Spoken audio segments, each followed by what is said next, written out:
আমি জীবন কাহিনী, আমি চাঁদে 6 বার গেছি। চাঁদ বুঝেন, আবার আকাশের চাঁদ বুঝেন না। আফ্রিকা একটা দেশ আছে চাঁদ, যেটাকে আরবিতে তাসাদ বলে। আমি 6 বার গেছি ওখানে। একবার আমি জিজ্ঞাসা করতেছিলাম ব্যবসায়ীদেরকে যে তোমরা রমজানে কি করো? তো বলছে, শোনো, নিত্য প্রয়োজনীয় বিক্রি যারা করে, প্রয়োজনীয় জিনিস যারা বিক্রি করে, ওরা ব্যতীত আমরা কেউ ব্যবসা করি না। কেন? রমজান তো আখেরাত কামানের মাস, দুনিয়া কামানের মাস না। আমরা তো 11 মাস কামাই, 1 মাস কামাই না। তো জিজ্ঞাসা করলাম নিত্য প্রয়োজনীয় জিনিসের দাম কিরকম হয়?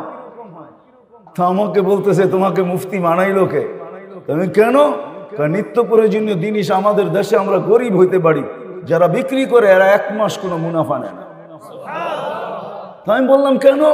কেন তুমি হাদিসে পড়ো না মুআসাত, সহানুভূতির মাস, আমরা গরিব, আল্লাহ ওয়াদা করছে যে সহানুভূতি দেখাবে রমজানে কর্মচারীর সাথে আর মানুষের সাথে, আমার বান্দাদের সাথে, তার জন্য জান্নাত লেখা দিব।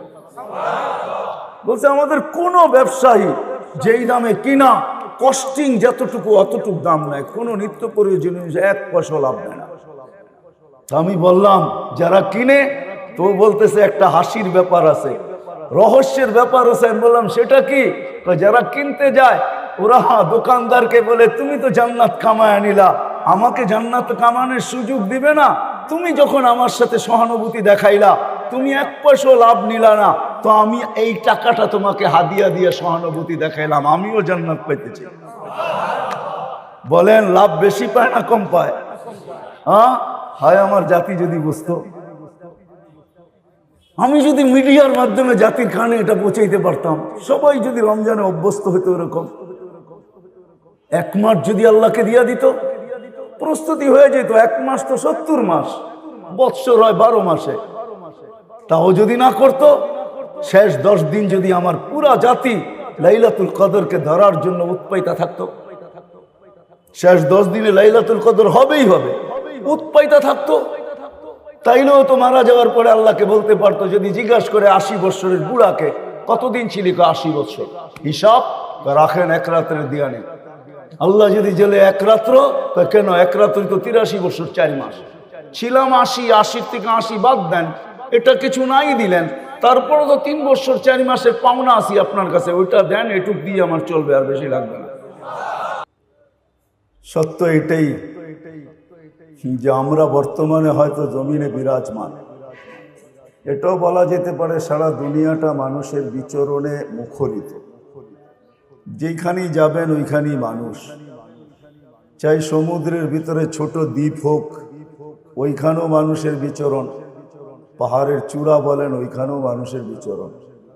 খোলা আকাশ বলেন, হাজারো প্লেন এখন উঠতেছে, কোনোটা উড়ার প্রস্তুতি নিতেছে, কোনোটা নামার প্রস্তুতি নিতেছে। মানুষ সর্ব জায়গায় বিরাজমান। মুখরিত দুনিয়াটা আমাদের পদচারণে, কিন্তু একটা দিন অচিরেই আসবে,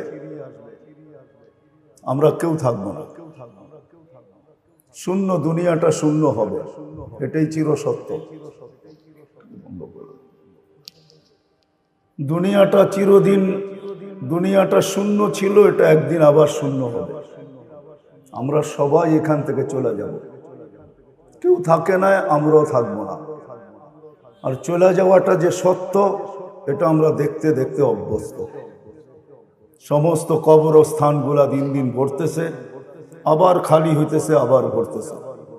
ঢাকার অধিকাংশ কবরস্থানই চালা হয়, যেটাকে আমরা চালা বলি। একদিক থেকে উঠায়, আবার নতুন করে, আবার পুরান হয়, আবার উঠায়, আবার নতুন করে। এটা আমরা দেখতে দেখতে অভ্যস্ত। হ্যাঁ, সত্য এটাও, একদিন আমাদেরও সিরিয়াল আসবে। এখানে যে আসছে কারো থাকার সুযোগ নেই। এই জন্যই কোরআন আমাদেরকে বুঝায়, বাধ্য করে না। আল্লাহ আল্লাহর রসুল আমাদেরকে বুঝাইতে চান, বাধ্য করতে চান না। ইচ্ছা যদি করেন তাহলে বাধ্য করতে পারেন, কিন্তু আল্লাহর নিয়ম এটা না বান্দাকে বাধ্য করা। আল্লাহ ইচ্ছা করলে বাধ্য করতে পারেন। এজন্য আল্লাহ আমাদের সামনে দৃষ্টান্ত রাখছেন, আমাদের দৃষ্টি আকর্ষণ করছেন। উনজুর ইলাস সামাই ওয়া ইরতিফাইহা, মাঝে মাঝে আকাশটা দেখো আর উচ্চতা দেখো, কতটুকু উচ্চতা আকাশ।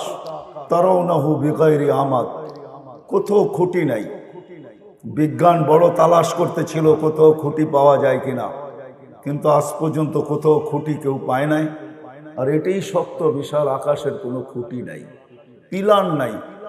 আল্লাহ বলে একটা না, সাবা সামাওয়াতিন তিবাকা, একের পর এক 7টা। শুধু আল্লাহকে এটাকে বাধ্য করছেন। এই জন্য আরেক হাদিসে আল্লাহ বুঝাইছেন, ওয়াযাতু আমরি আলাস সামাওয়াতি ফাস্তাকাল্লাত, আমার হুকুম আকাশের উপরে রাখতে দেরি, এটা স্থির হইতে দেরি হয় না। 1 ইঞ্চি নামেও না, 1 ইঞ্চি উপরেও যায় না। সত্য এটাই, যদিও লম্বা পাশ কারো জানা নাই, এটাই সামিয়ানার মতো না। আকাশের লম্বা পাশ বিজ্ঞান জানে না, যদিও জানে দুনিয়ার থেকে সূর্যটা 13 লক্ষ গুণ বড়। যদিও জানে সূর্যের পাশে যেটা অ্যান্ড্রোমেডা, এটা সূর্যের চেয়ে 50 লক্ষ গুণ বড়। যদিও জানে এর পাশে যেটা ব্যাটেল জেস, এটা সূর্যের চেয়ে 100 কোটি গুণ বড়। কিন্তু আকাশ কতটুকু লম্বা পাশ এটা দুনিয়ার কেউ জানে না। আল্লাহ বলে ওটাকে বাধ্য করছে। বিদায় মানুষ ভাবো তোমাকেও বাধ্য করতে পারতাম না, আল্লাহ বাধ্য করবে না, আল্লাহ আমাদেরকে বুঝাবে। এই জন্য আমিও চাইতেছি আপনাদেরকে বুঝাইতে। বাধ্য করা তো আমাদের কাজ না, আপনার কান পর্যন্ত কথা পৌঁছায় দেওয়া এটাই আমাদের দায়িত্ব। এই জন্য বুঝাইতে চাইতেছি, জমিন আজকে যদিও আমাদের পদচারণে মুখরিত, যেখানেই যাবেন ওইখানে মানুষ আর মানুষ, কিন্তু অচিরেই দিন আসবে যে এই জমিন শূন্য হবে, এতে কোনো সন্দেহ নেই। যেমন ছিল শূন্য এমনই শূন্য হবে। আরেকটা দিন আসবে জমিনই থাকবে না। আল্লাহ কোনো না কোনো সময় হুকুম দিবে অবশ্যই। ইসরাফিল আলাইহিস সালামকে ফানফাক ফু দাও, জিজ্ঞাসা করবে কাম নাফখাতান ইয়া রব্বি, ফু দিব কয়টা? তো কোরআন আমাদেরকে জানায়, শিখায়, নাফখাতান ওয়াহিদা, একটা দিবে। যদিও দুনিয়ার টেকনোলজি আর বিবেকমান মানুষগুলা ভাবে যে আমাদের এই বড় বড় উপস্থাপনা, বিশাল বিশাল ফ্লাইওভার, 1 ফুতে কি হবে, ঠিক না? কিন্তু আল্লাহ রসুল আমাদেরকে জানায় দিয়েছেন, ফাইদাস সামাওয়াতু ওয়াল আরদু ওয়া মা ফীহিন্না তাকুনু হাবাআম মানসুরা, আকাশ জমিন এর ভিতরে যা আছে সব তুলা হয়ে নিঃশেষ হয়ে যাবে, আমরাও থাকবো না। কিন্তু আসল কথার দিকে আসি, চলে তো যাব। সৃষ্টির সেরা বটে আমি, আমাকে যে বিবেক দিছে, বুদ্ধি দিছে, বিদ্যা দিছে, আল্লাহ সৃষ্টির ভিতরে কাউকে দেন নাই, ছোঁয়াও দেন নাই। সত্য এটাই।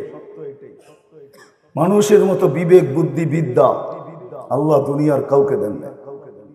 মানুষের মতো চিন্তা ক্ষমতা আল্লাহ সৃষ্টির ভিতরে কাউকে দেন নাই। এই জন্যই মানুষ সৃষ্টির সেরা। শুধু এক দিক দিয়া না, হাজারো দিক দিয়া মানুষ সৃষ্টির ভিতরে সেরা। সৌন্দর্য বলবেন তো আমাদের মতো সুন্দর কোনো সৃষ্টি নাই। যদি থাকতো তাহলে মিশরের মেয়েদের কথা সত্য হতো। ইসুফ আলাইহিস সালামকে দেখা চিৎকার দিয়া বলছিল,